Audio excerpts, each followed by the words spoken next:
I'd like to say from the outset that we're reflecting on inequality and injustice on land that always was and always will be Aboriginal land.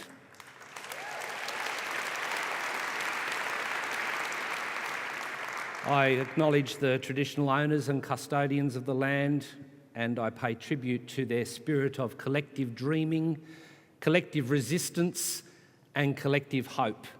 And I would like to say, for the record, in response to our Prime Minister's assertions, that being colonised is never a lifestyle choice.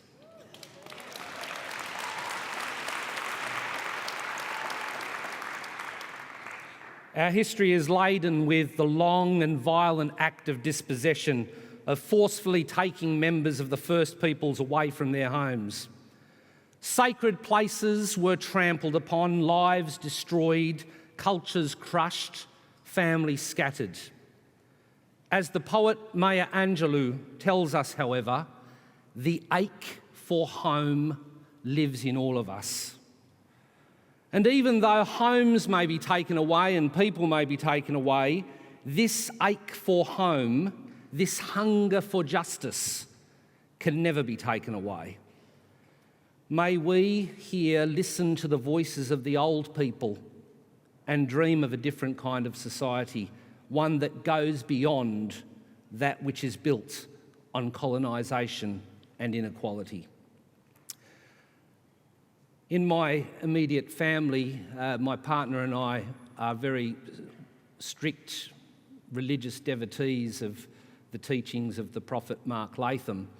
We, when our children were growing up, when they were quite young, we always read to them every night as per the teachings of the prophet.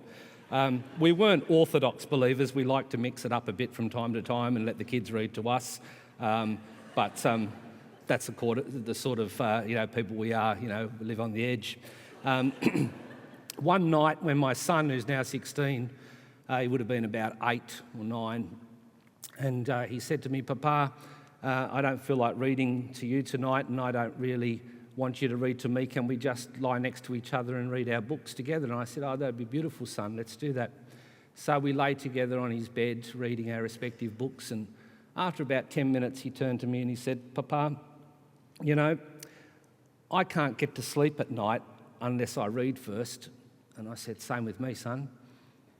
And then he said, and it was one of those melting moments for a father, he said, "That's because when I become an adult, I want to be like you."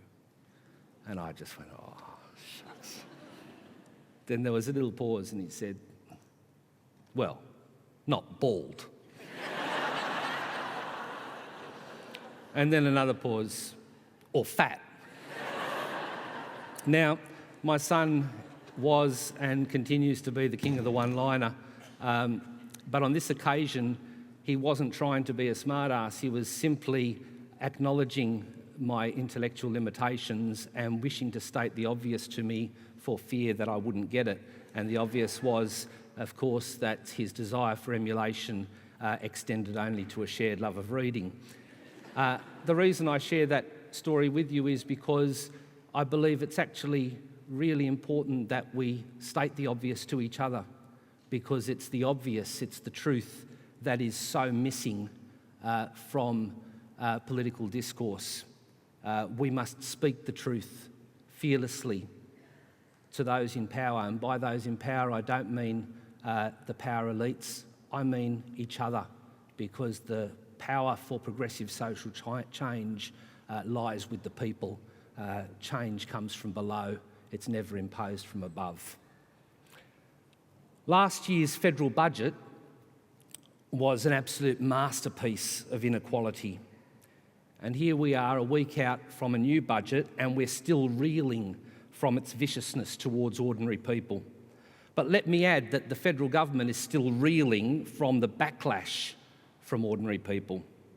There were measures in that budget that ripped the guts out of what remains of a fair and egalitarian Australia. You don't help young people or older people or people with a disability or single mums into jobs by making them poor. You don't help young people into jobs by making them live on fresh air and sunshine for 6 months of every year. I'm sorry for yelling at you, but it makes me so angry. You don't reduce youth unemployment by increasing youth incarceration. And as even the OECD acknowledges, that left-wing think tank, you don't build a strong economy by increasing the level of inequality. You don't create a strong country on the backs of the already poor. There's nothing human about humiliating people because they're forced to survive on the fringes of the labour market. But now is not the time to watch and weep. Now is the time to stand and fight. Look, enough with the clapping, all right? Please, you're nice. You're really nice. I'm sorry. You're beautiful. I want to take you all home with me, But as the feminist movement teaches us, the personal is political. And so our task is to transform our personal stories of injustice into a powerful collective struggle for a new society. A society in which people are not blamed because economic structures lock them out or, in some cases, lock them up. One in which people are not told that they would not be poor if only they chose to be a little bit more productive. The government has walked away from its responsibility to its people. It has shied away from the challenge of building a broader and more sustainable revenue base so that no one misses out on the essentials of life, such as a place to live, a place to work, a place to learn. This is not a matter of charity towards the so-called disadvantaged. This is an issue of class. Warren Buffett was quite correct when he said, "There's class warfare, all right, but it's my class, the rich class, that's making war, and we're winning." We're not in the throes of a fiscal crisis. But if we embark on the road of austerity, we will be staring down the barrel of a social crisis. We'll be staring down the barrel of a social crisis because of a small minority who are hell-bent on humiliating ordinary people. They speak empty words about the ladder of opportunity, but they kick the ladder away. A rising tide does not lift all boats. Some people don't even have a boat. They're drowning at sea.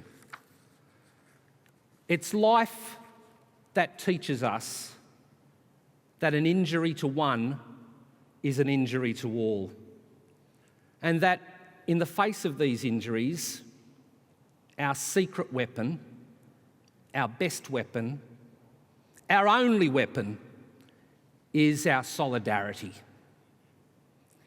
We are injured when government, on behalf of the rich, steals from the poor. For this is what it means to rip $1 billion out of social services whilst refusing to make the mega corporations and high wealth individuals pay their share. We are injured when unemployment and underemployment are blamed on the individual instead of fixed by the government. We're injured when, instead of a jobs plan, we're treated to a putting the boot into the unemployed plan, coupled with a ripping up the minimum wage and penalty rates plan. In other words, a family pain plan. We're injured when the universal healthcare system is hammered, when public education is attacked, when TAFE is undermined, when universities are deregulated. We are injured when the common good is dismembered, when people are forced into poverty, compelled to rely on charity, when all they long for is justice. We're injured when the maximisation of profits takes priority over the rights of workers, including the residualised and discarded, the shattered and the shunned. The long, fruitless wait of the excluded for some of the wealth to trickle down is one of the most audacious con jobs in modern history. I know I sound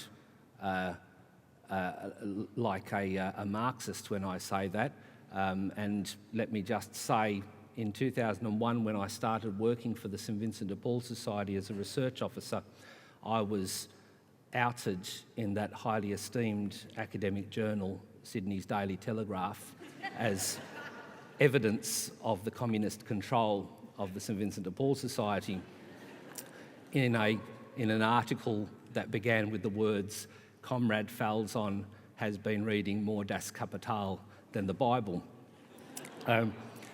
I immediately rang my national president of the time and offered my resignation. Now, I'm of Maltese background and I have every right to make fun of my own people, including doing accents, but I have absolutely no right to do a Scottish accent.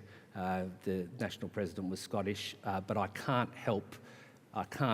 retell the story without trying the accent. I'm sorry.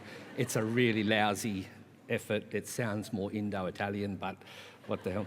So I rang him and I said, "John, you know, this has been written, I've been called a communist, and I know, you know, Catholic organisation won't go down too well with the membership, as well as the fact that your own political inclinations aren't exactly tallied with that." And he said, "Have you done anything wrong?" What do you reckon, 3 out of 10? You know, have you done anything wrong? I said, "Look, that's for you and others to decide, but I certainly have said or written nothing that I wish to take back." And he said, "Good, draft me a letter to the editor." That sounded really crap, I'm sorry.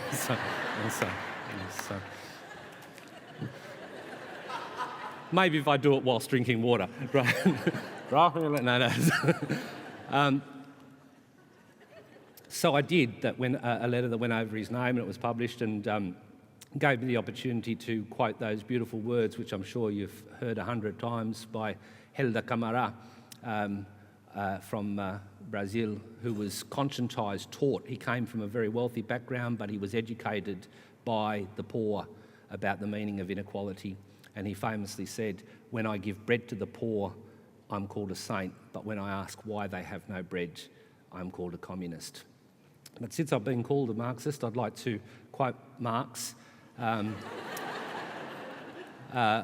to describe, I guess, some of the shortcomings of political discourse today. Marx, well, Groucho Marx that is, said famously, "These are my principles, but if you don't like them, I have others."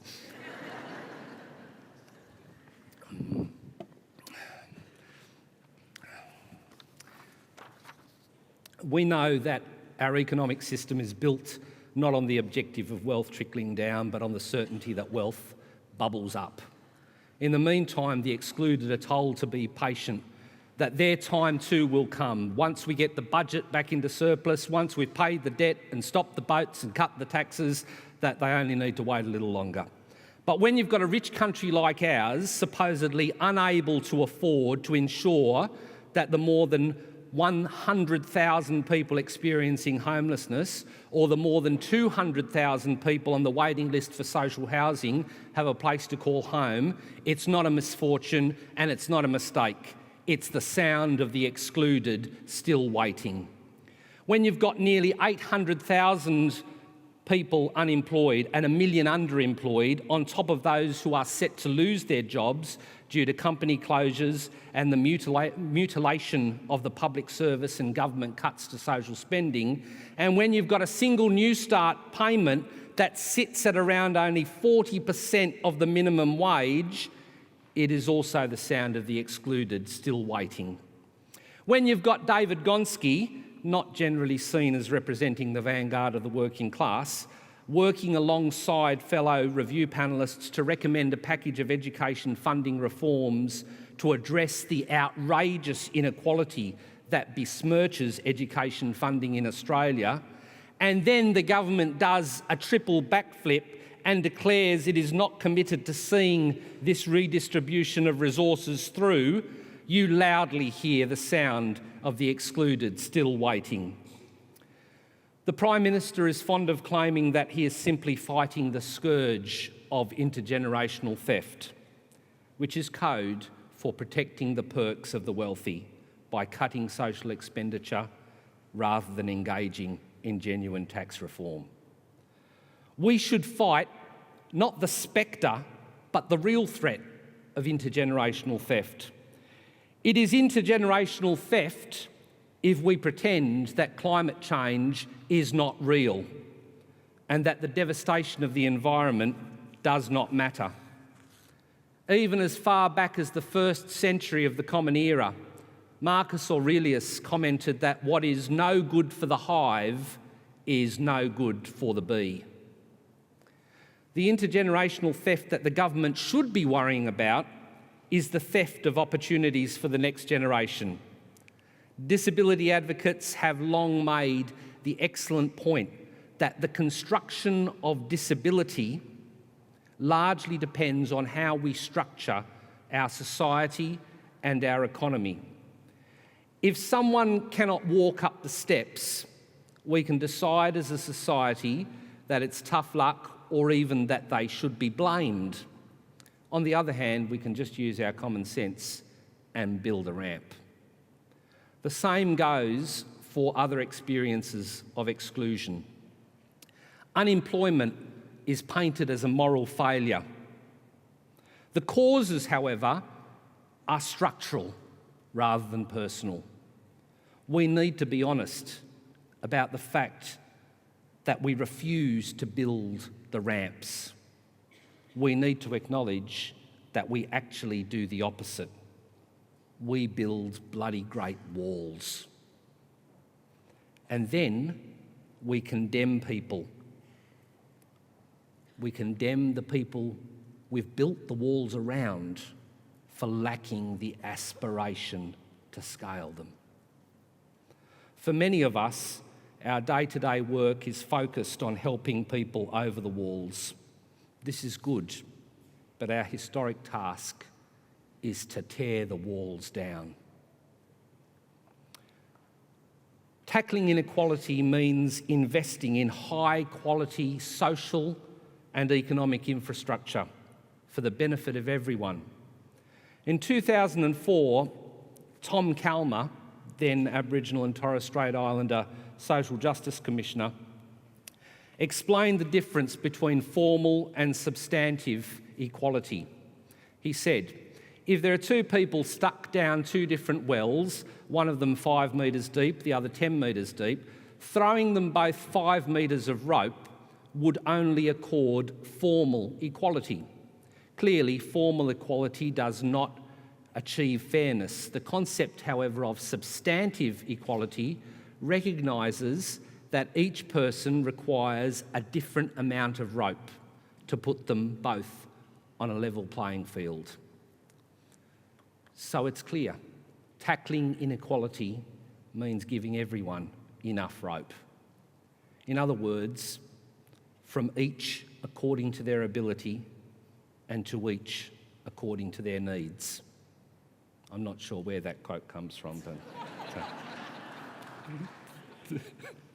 As things stand, we give extra rope to those who stand above the wells, while leaving those who are stuck down the wells with nothing.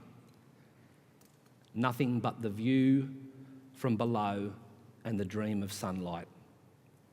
Social spending, regardless of the screams of blue murder from those who have more than enough rope, helps build greater equality. This isn't just good for the people stuck down the wells, it's good for everyone. Since the higher the level of inequality, the higher the rates of crime, mortality, physical and mental illness. Inequality is literally bad for our health. Or as the World Health Organization explained in their 2008 report on the social determinants of health, social injustice is killing people on a grand scale. But inequality is not just about the redistribution of wealth and resources. It must also be about a redistribution of hope and a redistribution of power. As Dr. Jinieni Gondara put it so eloquently in relation to the Northern Territory intervention, people are sick and tired of being controlled. When people are sick and tired of control, they just give up hope. People are dying, not just dying spiritually and emotionally, but dying physically. They cannot live for the day because their lives are controlled by somebody else. My friends, you don't build a community up by putting its people down. You only achieve humiliation.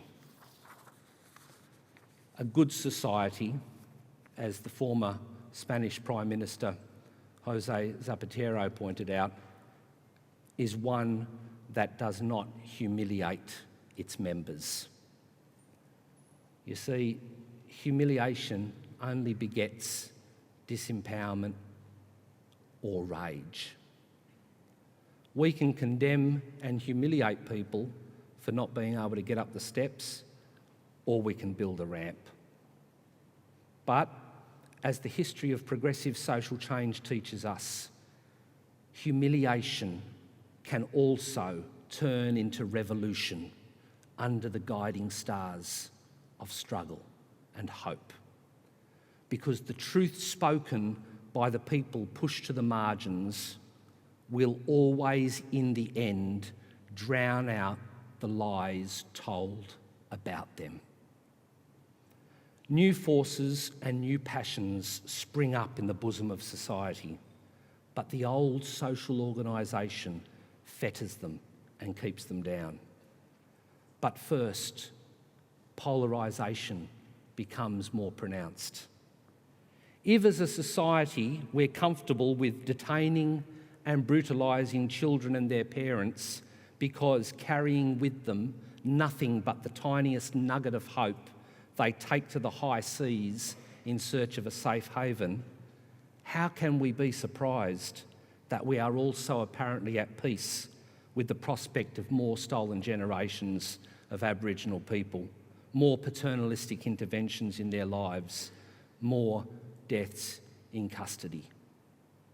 If we accept the lie that government should withdraw from the arena in which inequality is being battled, how can we be surprised by the marketisation of essential services, the not-for-profits unwittingly clearing the path for the multinational companies to take over the space and put profits before people?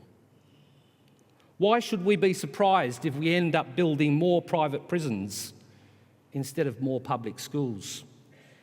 As the great activist Angela Davis reminds us, prisons do not disappear problems, they disappear human beings. We will for some time yet be forced to listen to the late Baroness Thatcher being channelled down here in the colonies. She who opined that, and again, I can't help doing a Margaret Thatcher quote without trying, anyway. It is our job, not bad, eh? I was actually born in London, so I got a bit of a head start there. It is our job to glory in inequality and see that talents and abilities are given vent and expression for the benefit of us all. Those who argue that inequality is good for us intentionally confuse inequality with diversity. The talents and abilities that should indeed be given free expression for the benefit of us all are the manifestation of diversity, not the product of inequality. When people, especially children and young people, are denied the resources to be able to actually give free expression to their abilities and talents. But this is exactly the logic of the market, the glorification of inequality, exemplified monumentally by the bizarre notion that health or education are commodities for sale, that your educational opportunities or your health should correlate with your class, which is exactly what we know to be the all too sad reality we are living in and struggling to transform. We have only one enemy. It's called inequality. We're here because we're ready to take it on. And no matter how long it takes, we will win against this enemy.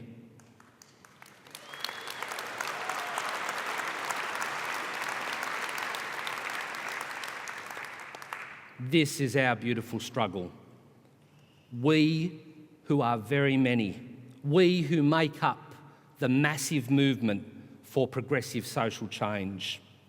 A movement that finds its history in the coming together and rising up of the crushed and the cursed, the excluded and exploited, and finds its expression in our common belief that those who refuse to take the side of the oppressed give their aid to the oppressor.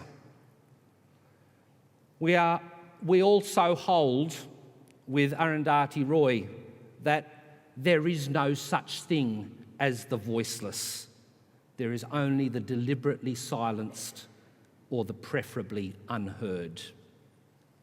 What we know is what we learn by listening to and learning the language of the silenced and unheard. Instead of swallowing the lies of those who seek to justify harm to humanity and to the planet in which humanity finds its home. Humanity will win against humiliation, for our solidarity is stronger than our sadness. And even though our struggle is enormous, so too is our hope. On this note of our beautiful struggle for social change, I'll leave you with the words of the late Aboriginal poet Bobby Sykes. The revolution is alive while it lives within us, beating, making our hearts warm, our minds strong, for we know that justice is inevitable, like birth. Thank you.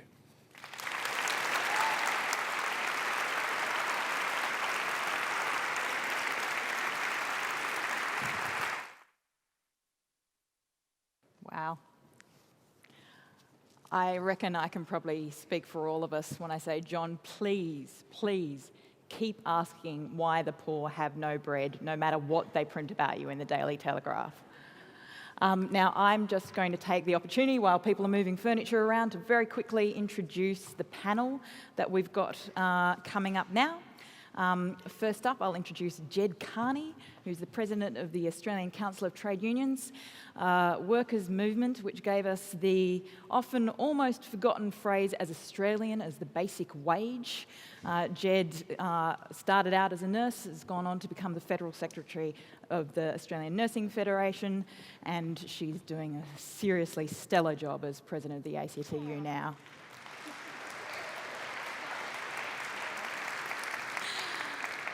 We also have with us now on stage, we have Cassandra Goldie, the CEO of the Australian Council of Social Services, otherwise known as Cat Herder-in-Chief for the Australian Social Service Charities.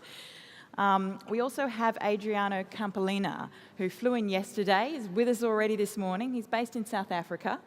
He's the global CEO of Action Aid, which is an NGO which works with poor and marginalised communities to help them fight injustice and control their own development. Please welcome Adriano.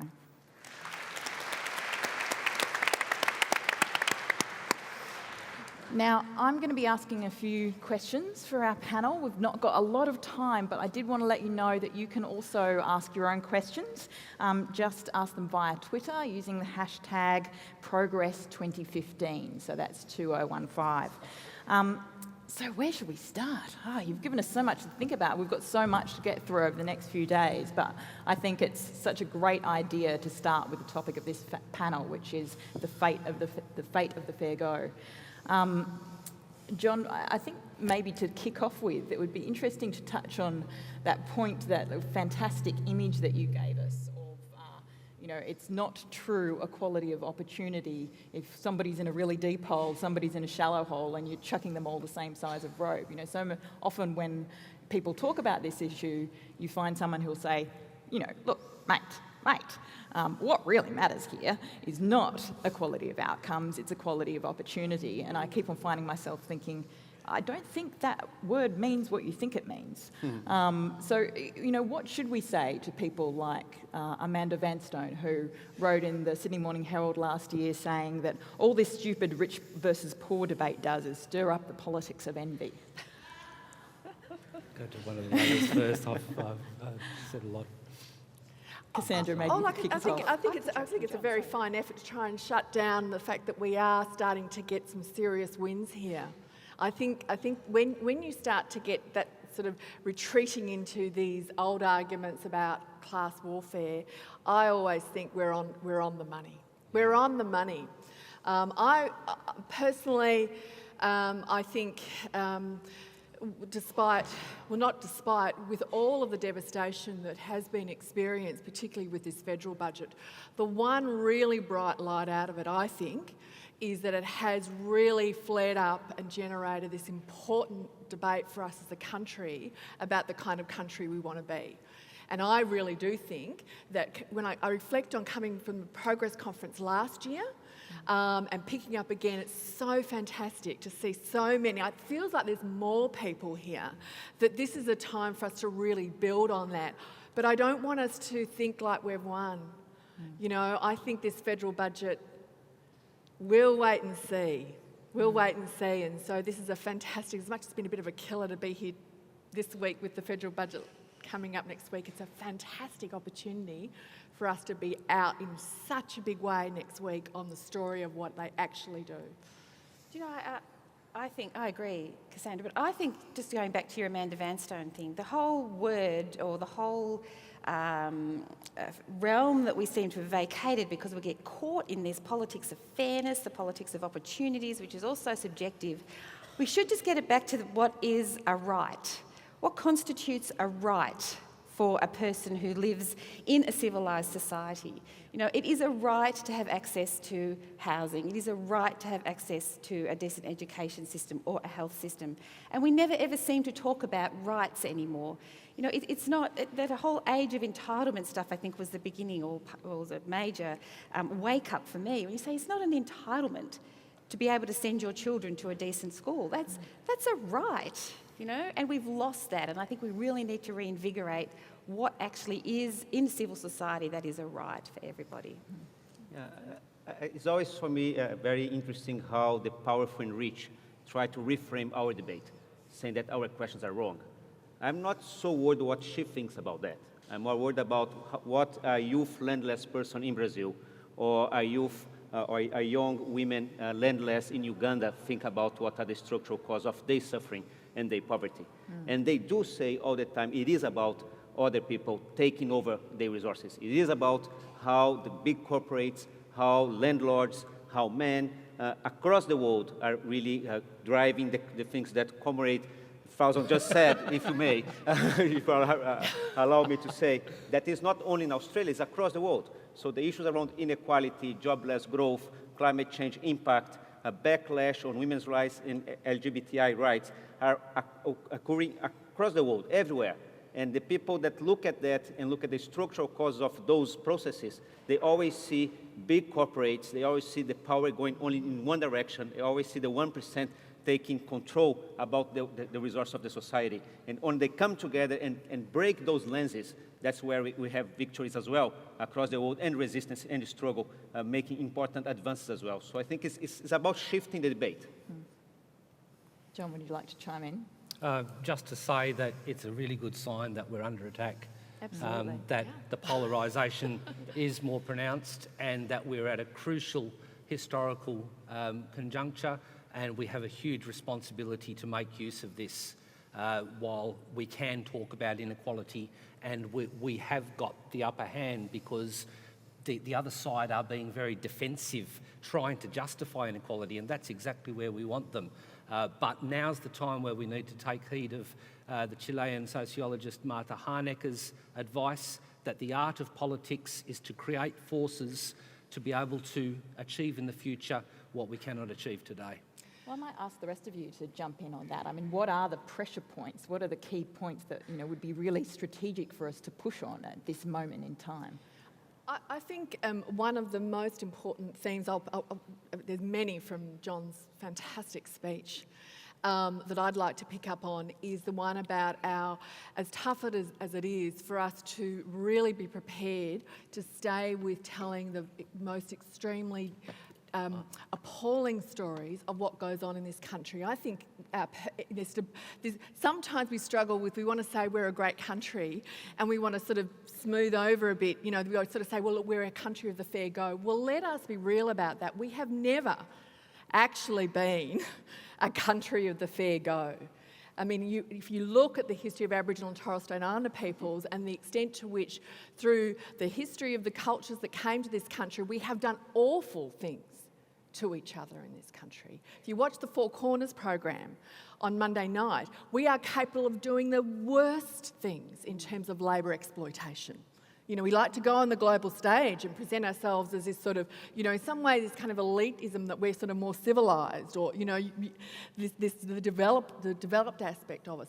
And the fact that the government was so intent on shutting down the voice of the Australian Human Rights Commission about the treatment of children in detention on Christmas Island, and the extent to which the government of the day was prepared to try and use tactics of intimidation, said it was such an important moment. I want to congratulate Gillian Trigg for not resigning in that moment. It was so critical for the Human Rights Commission and for us and what we stand for as a country to say we will not be prepared not to hear the worst. I think that's a really important role that we must all continue to be prepared to play as we have this debate about the kind of values and what we're prepared to stand for.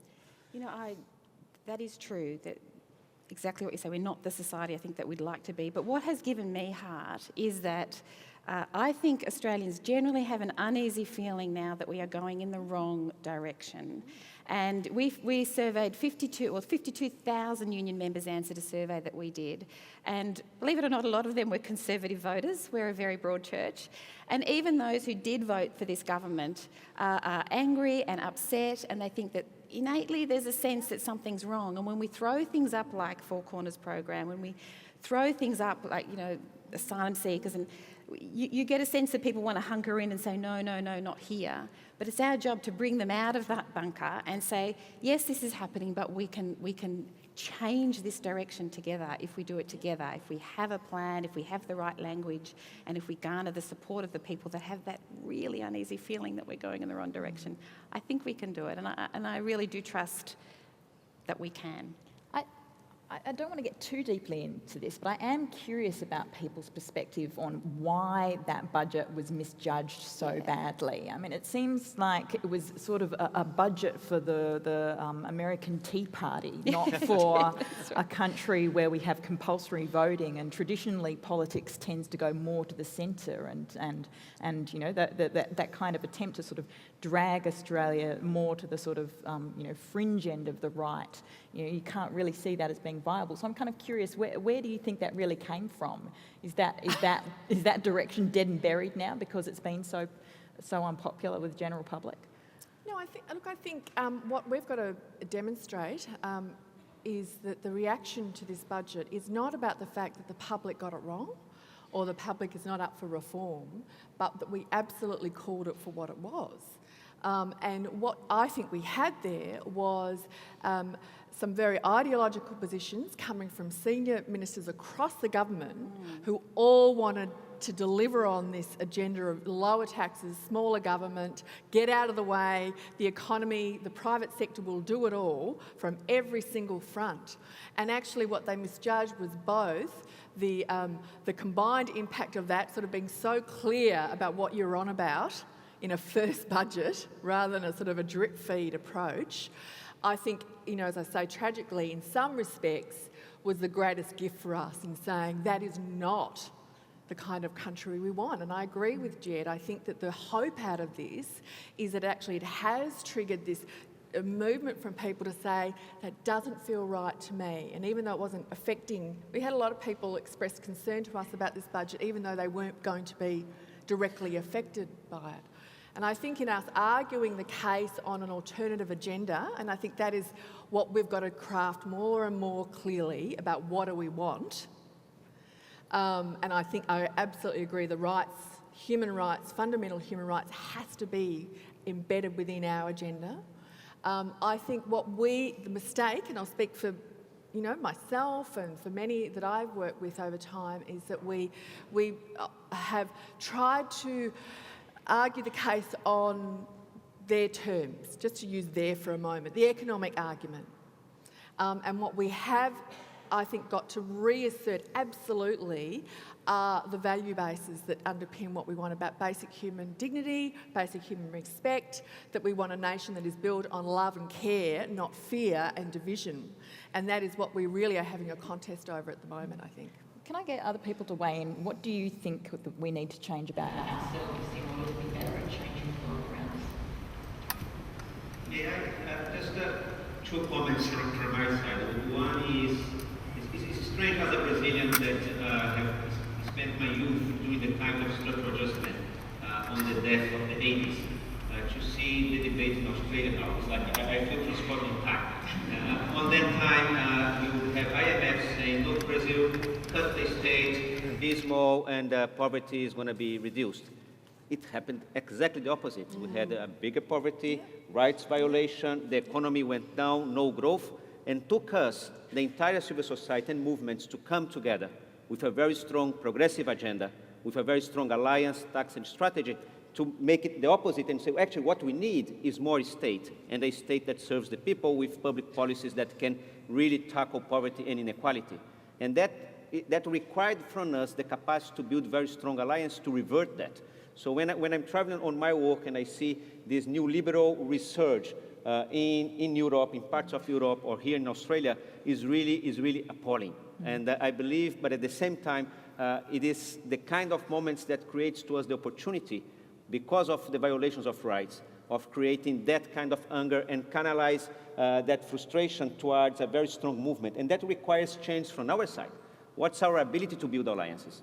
To what extent social movements and NGOs and civil society at large is prepared to really build solid alliances. We are talking to ITUC globally very strongly, as well as with Greenpeace, with Oxfam, and trying to bring together. It requires a unified movement to resist that. That's the only lesson we learned in Latin America, that until we were divided and competing, we could not stop it. The moment that we really built very powerful and deep alliances, we start changing some structural causes of poverty and change power towards the 99% and against the 1%. Is there anything we can learn from that here, do you think? Yeah, I think getting a global perspective is incredibly important, because we are seeing a lot of change globally, and even some very strangely refreshing comments coming from the IMF lately about inequality, which is very interesting. And the conspiracy theorist in me is trying to think, what are they up to? Something's wrong. I know, something's wrong here, and think about it, Jed. But from my perspective, if I could just sort of bring it back to myself and the union movement, I think, we do reach out, and John and I had this fabulous period there where we got all civil society groups together, and we made a great statement about what is the role of government, and and then all sorts of things happen to me. The Royal Commission comes in, the Productivity Commission inquiry, the award modernisation process, the attack on penalty rates, and again I go back down into my bunker, and suddenly it's just my battles, and you just have to keep your head up. And so I think what I need to do... Because the attacks come when you are unified and doing well. That's when you right. present a big, clear, obvious target, Actually, right? that's a very good point. That is a very good point. So I think there's somehow you've got to keep your head just up above the trench. Like, for example, our public sector union has got the absolute fight of its life right now. Being 11,000 public servants sacked, ridiculous pay offer, cutting services, cutting, funding, and you can get caught up in that, or you can raise your head up as a civil society and say, what is this about? This is about that whole big society, small government agenda, and that it's something that we could actually, if you take a national or global perspective of what's happening, it can actually change how you tackle it as an all of civil society thing, you know. So it's not only, that's just one example, but there's lots of things where we get, you know, you must have it too, you get caught in here, and you think, every now and then we can tackle this as a group, and we have to remind ourselves of that. Miriam, if I could just go back to your earlier question about where did last year's budget come from. It came from the suppository of all wisdom. I thought everyone knew that. And really, you know, as everyone has said here, it's the wisdom of the people that responded to the budget, and that's what we need to harness, and we need to be really confident in the wisdom of the people. But I'd like to also answer your question about what we need to change in ourselves, because I recall the beautiful quote from the feminist poet Audre Lorde, who said, the true focus of revolutionary change is never merely the oppressive structures which we need to escape, but that piece of the oppressor which is planted deep within each of us. Mm-hmm. And I think that's our daily struggle as humans, that we need to be vigilant against that piece of the oppressor that is indeed planted deep in our psyches. Absolutely. I mean, I think that comes up particularly strongly every time you're faced with a decision over what you might be willing to compromise on to win. Yeah. And I'd be really interested to hear your perspectives on that.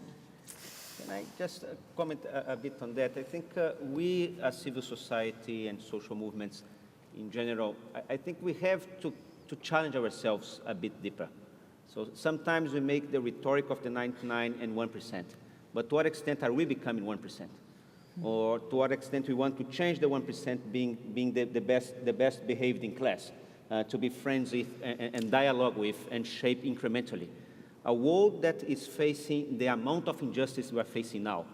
As in this year, the 1% will have more wealth than the 99%. That's how the curve is going. It's this year. In that level of injustice, there is no space for a small incremental change by being the best in class to try to impress the big multinationals. It is time for us to transform ourselves, to really tackle the deep cause of poverty and injustice at a space of activism that we really question the 1%, we question the corporates. I think we've got to really transform ourselves. Sometimes I look at ourselves and look at my organization, myself, to what extent are we really taking sides with the poor? When you look at the way we behave, the way we organize, the way we dialogue with people, to what extent we are sufficiently international, the way we understand the need to globalize the struggle and to globalize the hope, as Via Campesina would say, it's an important peasant movement across the world. So I think we have to challenge ourselves on changing and really going to a more radical agenda of going to the structural cause of poverty as opposed to charity or the nice things to do. I think we have to do the tough things to do. Amen. And I think, Miriam, there are absolutely some very tough questions that we need to be challenging ourselves with. I mean, John touched on it about the role of government-funded community organisations. And we are absolutely in a process amongst the community sector on us reassessing to what extent we are, in fact, disempowering. In fact, we are shutting doors rather than opening doors, and what from the Australian Council of Social Service, within the core engine room of what we're trying to do, we have absolutely reasserted a commitment to community development. And the first effort that we've made is to lead a discussion amongst ourselves about a compact with Aboriginal and Torres Strait Islander people and Aboriginal and Torres Strait Islander controlled organisations that we will not go in to bid under and over those organisations to take contracts and undermine the self-determination of Aboriginal people. This is a tough question that we absolutely must challenge ourselves with. I think the other couple of things in terms of personal behaviour, because it's like every move you make, Jed talks about every decision you make, and one of the things that it's almost symbolised for me a bit of the toughness of this, that 2 days ago, you remember the Struggle Street story, Blue, And we were absolutely in the thick of preparing for federal budget.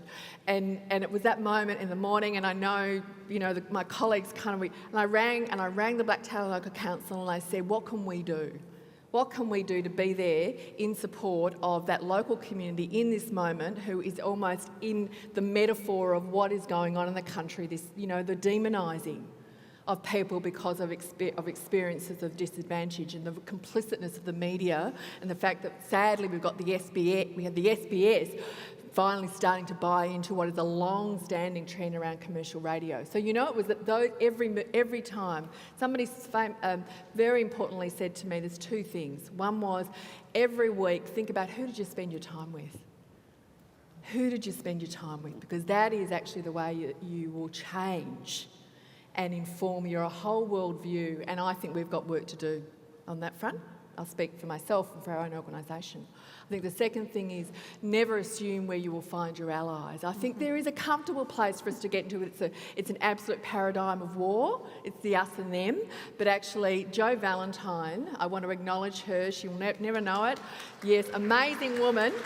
And a number of years ago, I met Jo up on a blockade opposing a uranium mine. She was dishing out the soup, I didn't even hardly recognise her. And then we ended up in a conversation. That's what she said to me. She said, never assume where you will find your allies. And so it is our obligation to continue to reach out to the business people, to the wealthy people, to look them in the eye and continue to call everybody else's actions to account in this story. We just might find a few Warren Buffetts out there. Well, nothing is more surprising as a new ally than a current affair jumping in to defend the people who were exploited in when that they're SBS on side, show. they do it well.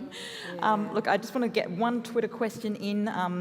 Can you discuss the fight to raise revenue to protect the fair go? That's a question from ML Connolly 50. I missed the first bit. Oh, sorry. Can you discuss the fight to raise revenue to protect the fair go? So can we talk, we hear so much about attempts to cut spending. What do we need to do to, who needs to lift more and lean less? Sure. So we're not talking about crowdsourcing here, we're talking about actual taxation. Okay. Well, we're actually going through this process right now at the ACTU.